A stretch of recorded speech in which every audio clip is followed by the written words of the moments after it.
This is Central Washington State in the William O. Douglas Wilderness Area. Geologic wonders form beautiful backdrops here, reminding visitors of old Western movies on the big screen. Matter of fact, this collection of rocky cliffs was used in the movie The Hanging Tree with Gary Cooper, filmed in the early 60s. Through this maze of tree-lined hillsides is the picturesque Rattlesnake Creek, home to native cutthroat and rainbow trout. The Rattlesnake is shallow but marked with many pools forming collection areas for the trout that live here. A few miles from Yakima, Washington, Rattlesnake Creek is one of many different waterways in this mountainous area. Northwest Outdoors is here with fly fishing instructors Doug and Cindy Nott. Along with them is rookie fisherman Herb Blisard. When I fish all the water, and not just one pool or part of a pool.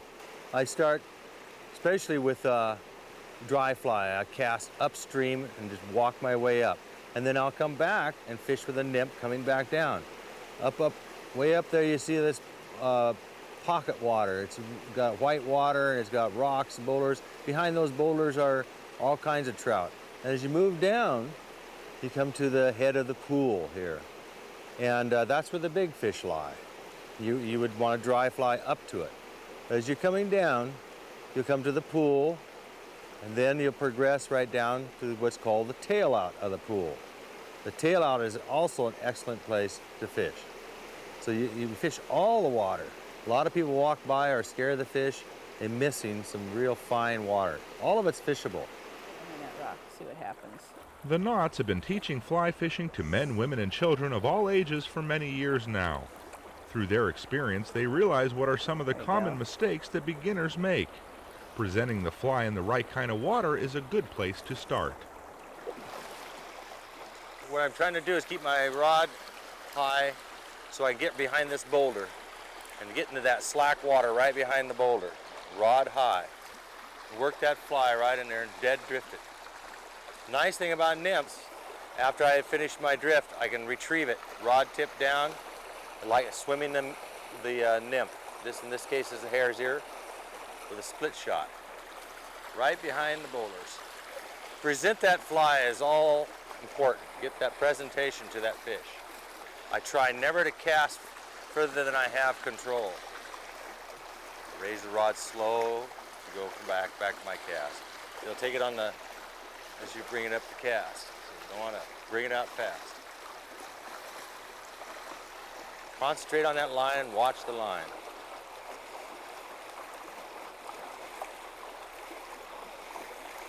Pocket water is a real neat challenge. There's a lot of nice fish. They also, in this time of year when it's really warm, fish like this type of water because there's a lot of oxygen and the water's cooler for them. That includes steelhead as well as trout.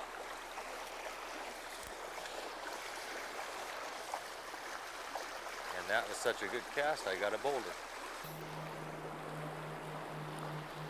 A lot of caddisfly hatching right now, and I'm using a bucktail caddis.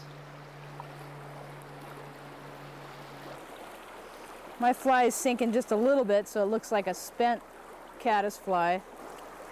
Oh, I missed him. Right behind that rock. See what happens.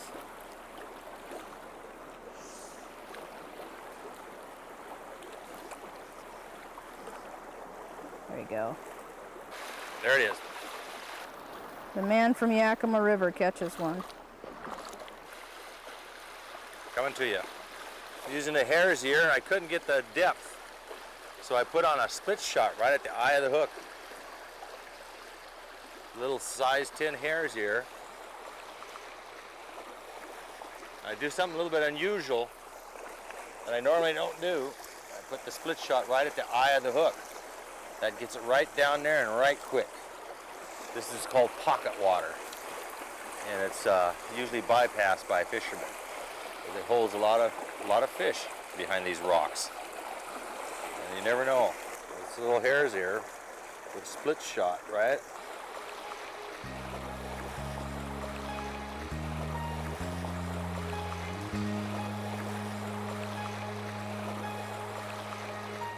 There you go. That's a nice little fighter. Look at that. A few yards down, Cindy is working the water with their friend Herb as the bigger fish start taking the flies. Nice little cutthroat. Oh, I got him. I got the big one. I got the big one. Come on, buddy. There we go. Nice little cutthroat. There he is. He's kind of heavy.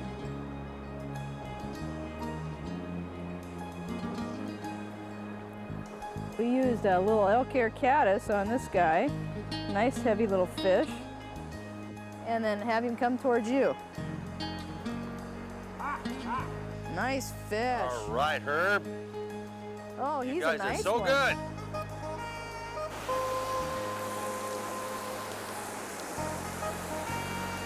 There we go. Oh, both of us. If we move up, let's move up this way and then fish towards the rocks there, because there's like 3 or 4 just down from the ripple there. There it is. Come on. Get that big juicy bug. Come on. Come on. What I'm trying to do is trying to cast my line out. See that guy? I'm going to try to get him way out there. And I'm just going to let my fly float down. Ooh, there he goes, there he goes. I'm just doing a little dabbing and letting the fly float down and present itself like a natural. And they're just taking them like crazy. Oh, that is a little chunky one. Chunky cutthroat. Come on over here. Oh, wow, look at that. Not as big as Herb's. Not as big as his, but it's nice. Oh, look at that. Isn't that pretty? How did you do that? Look at that cutthroat. See the red marks underneath these gills there? Or his mouth? Little spots, tiny spots. See them from the top and you see just very tiny spots. They camouflage in well with their surroundings. Very nice fish. We'll let him go. This is fly fishing paradise. The beautiful Rattlesnake Creek near Yakima can yield a number of catches while challenging an angler's skills. Here is Cindy with another tip on working the water for these native trout. What I like to do is I like to take a short piece of line out and just kind of get my dry fly real dry, let it float down, and what I call dabbing, and just keep the fly moving like it's like there are a lot of flies landing on the water like we see right here, and keep the fly dry and make it drop so it looks like a natural. And I don't have much line out, so I can control that amount of line if I do get a little fish on. With these fish, you don't need to control them with your reel. You can control them with your line in your hand. And you don't have to worry about your reel too much because it is, they're not that heavy of a fish. Of course, I wouldn't do that steelheading or salmon fishing, but these are little cutthroat, brook trout, rainbow trout. They don't weigh any more than a pound or so. Oh, he got it. Oh my gosh, look at that fish. Keep your rod tip up. There you go. That's a nice fish. That's big. Yeah, don't, let him fight if he wants to come in. Okay. Got him. Get the rod up straight. Okay. Don't get that line that's come out of the water. Oh, look at that. Look at him. Nice fish. I'll get my fly. That's a nice fish. Look at him. Wow. That's one of the bigger ones I've seen around here.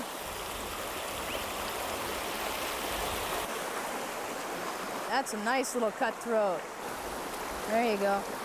Cool. I think that's the biggest fish I've ever caught. That's beautiful. That's a thrill. Doug and Cindy have fished the rattlesnake many times. Doug shows his favorite flies he likes to use here.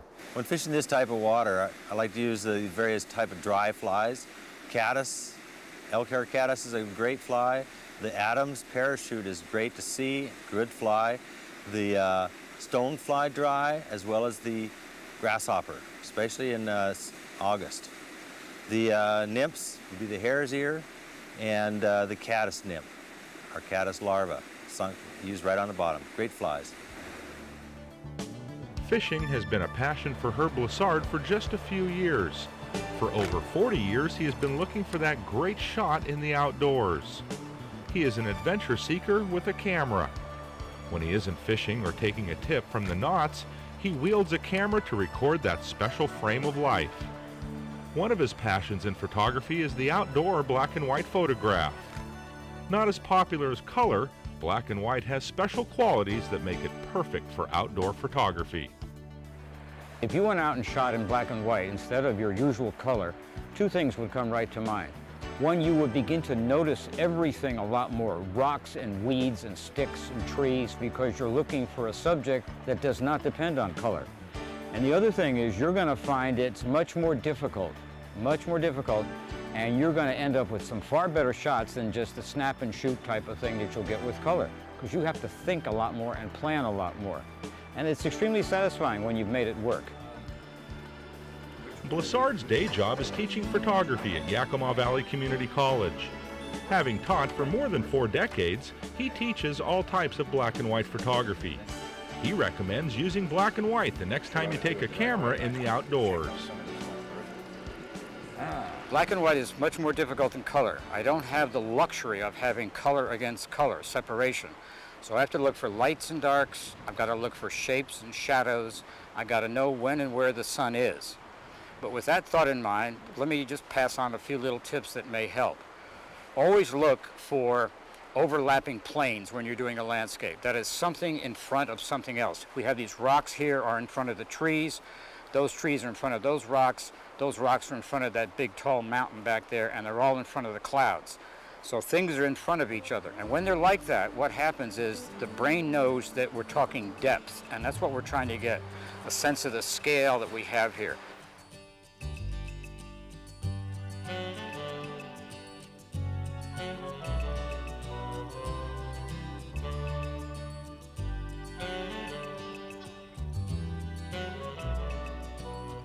The more you shoot, the more things you see. In fact, you can't go from point A to B without seeing 3 or 4 shots, when most people will walk right by them. I was going by from the river, and I saw this stump, the light looked good, and so forth. Now, when you're going to do a close-up shot, I want to think about the background. I don't want something weird or strange or out of the ordinary in the background either. So I'm going to come in, and I'm going to end up taking a section of this one here, for starters. And the light is pretty even, so I don't have to fuss around with that.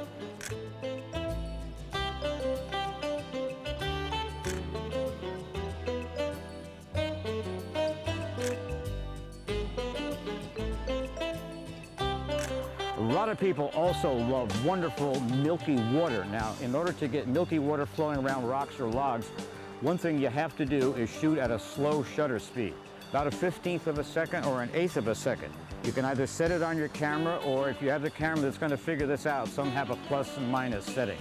I would definitely always use a tripod when I had it. However, many times out just wandering around, I don't want to carry a tripod. So take a deep breath and let it all out, and then shoot. And you'll be much more relaxed. It takes some practice to do. Now, one thing that'll help any moving water shot is to have something in the water that is not moving. In this case, the rocks. They'll be sharp and crisp. The other parts will be soft, white, and flow very nicely. Depth, contrast, and motion are just a couple of things to keep in mind when taking black and white photos. Herb always recommends taking more than one shot when photographing a subject. I'll always shoot one. After I get all figured out, I'll shoot one solid horizontal. I'll automatically, without even thinking, move it to the vertical, because I'm not totally sure when I get to the darkroom which one's going to work. So I have them both.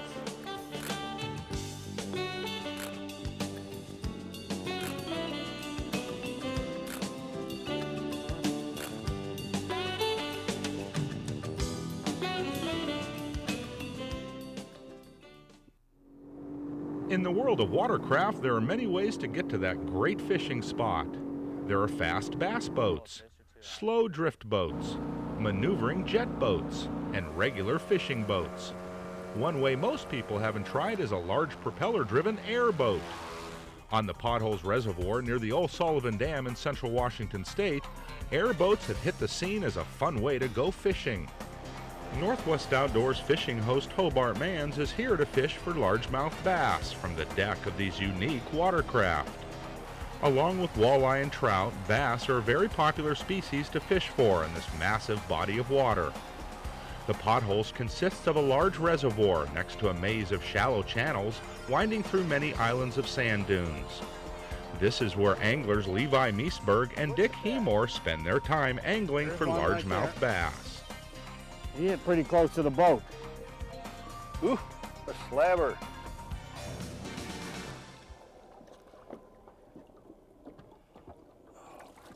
So gorgeous. Another nice Potholes largemouth. Find my pliers here. Caught on a pot. Another perch shad wrap fish. They're hammering these baits today. Boy, that fish feels warm compared to the air temperature. Okay, buddy.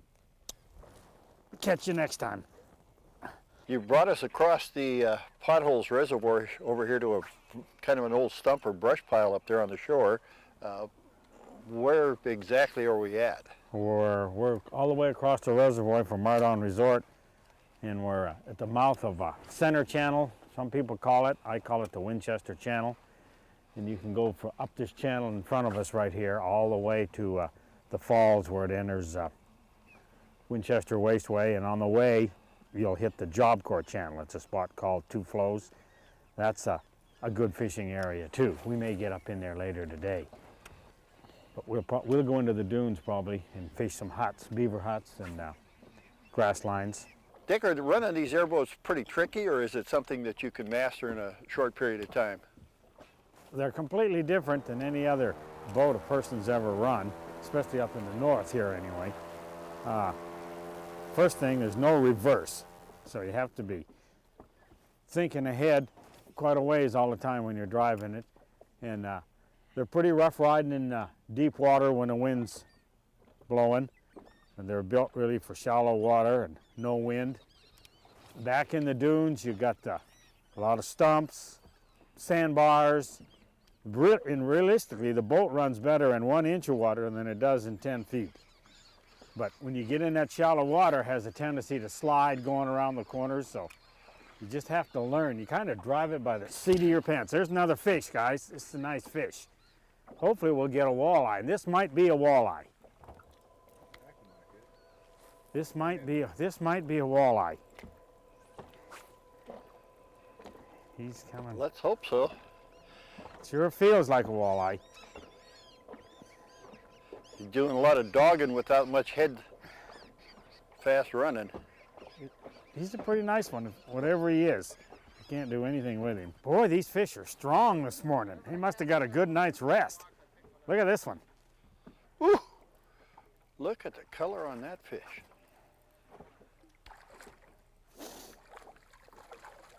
They are all gorgeous.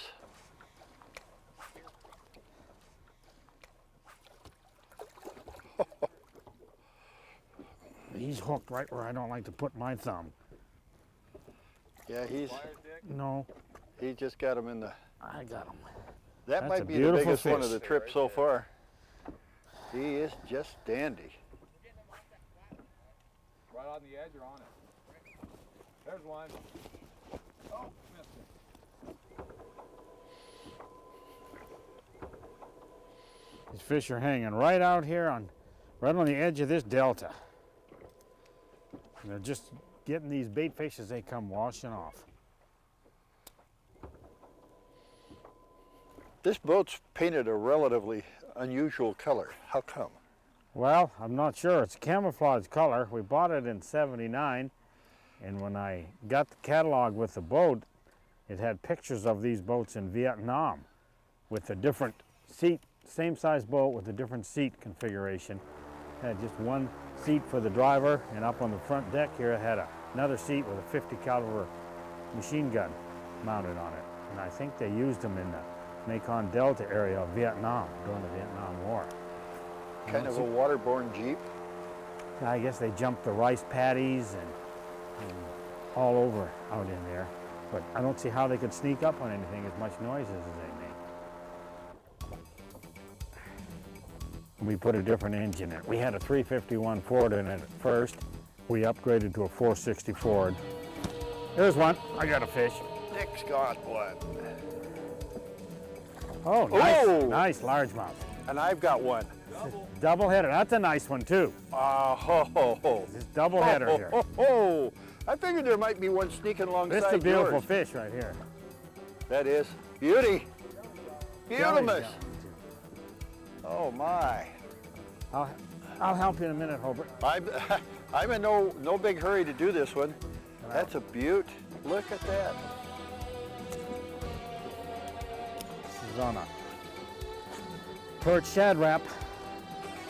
I knew these fish would be here today. Oh, Just sec, Hobart, I'll help you. I know.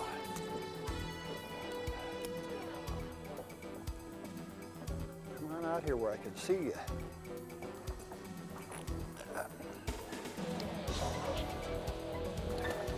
Away he goes. Fight again another looks day. like we just got that one off, and there's his brothers right here. Look at that. Oh my. Oh, this is a beauty. Beautiful fish, Hobart. Yeah, it is. Let me get that thumb in there. I got it. Thank you. Hold it, I want to take a picture. Beautiful largemouth. Absolutely gorgeous. Oh yeah, there he goes. What would you recommend using here on the potholes? Well, I'd recommend on the potholes, if we're back into the dunes where we're fishing a lot of beaver huts and weed lines, I'd use the spinner baits. This is the fall of the year now, and the water started to cool off. We were using top water, but now we can't. So we're using spinner baits and the grubs, using the small grubs and the Gitsit type lures, two baits. And back out on front on the deltas or in the current, we're using that Rapala shad wrap that you're holding right there. And this perch colored shad wrap with the white belly, we've kind of modified it a little. And the shad colored shad wrap, number 5s or number 7s, we're in pretty shallow water. A number of different lures proved to be effective, as everybody in the group seemed to hook up with a largemouth or two. He slammed that perch Rapala pretty good. It looks like he's about 3 pounds maybe. Ooh. Oh, that's a nice one.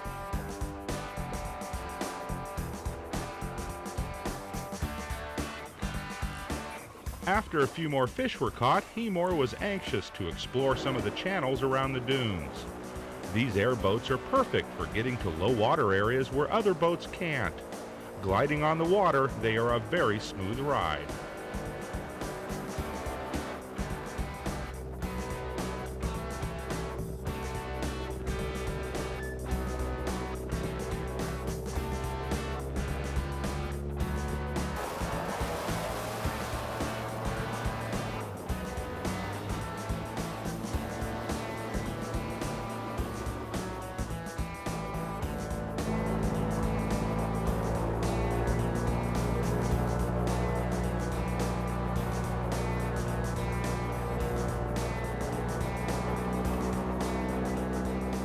The fishing was done out of 2 different types of airboats.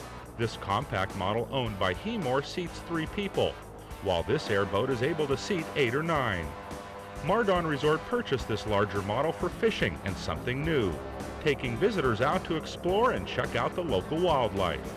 Potholes Reservoir, created with the Columbia Basin Irrigation Project, basically turned an area that was sand dunes into a lake that is surrounded by sand dunes and nice shallow habitats for things like shorebirds to come and forage in. And before that time, of course, none of these species were around. They didn't use this area at all, and they're starting to discover it. And we've got major groups of birds that use this area. One's waterfowl, one's the shorebirds, and one's the wading birds. That's like your herons and egrets. What you see out here a lot of times is you see a lot of edge, a lot of little islands, and a lot of mud flats. And those are just ideal places for shorebirds to come in and feed. And they're mostly here in the fall, in the fall months, which are your August, September, October months.